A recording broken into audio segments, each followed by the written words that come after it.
Busturialdeko gazte plana eta Bat Bask timen arteko elkarlanak sortu duen ekimena izan da azken asteetan burutu dena.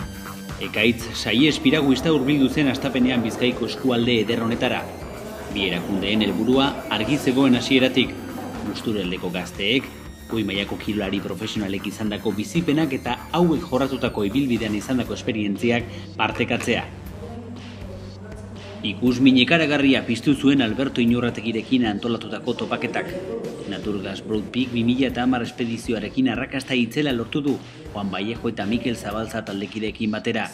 Eta 14.000-koak eginak dituen mendizalea izan da, gazteek ez zuten aukera alperrik galdu.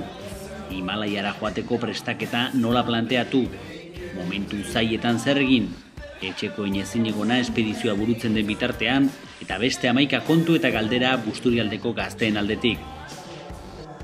Giro jator eta umoretsuan burutu zuten solasaldia eta batek baino gehiago Albertoren abenturei jarraipena emateko asmoa azaldu zuen. Mendizaleak hitzaldian zehar errepikatutako esaldia ahaztu gabe. Garrantzitsuagoa da bidea, helburua baino. Datorren ostiralean beste kirolari handi bat izango dute bisitari Gautegi Zarteagako kulturetxean. Maiderunda borrokalari arabarra 2011 denboraldiari da prestatzen.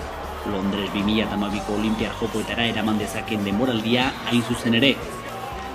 Busturialdeko gazteentzat borroka erakustaldia emango du, eta ondoren, lasaiago, bere kirol ibilbideaz, baserrian egiten duen lanaz, eta beste hainbat konturen gainean hitz egiteko parada izango dute.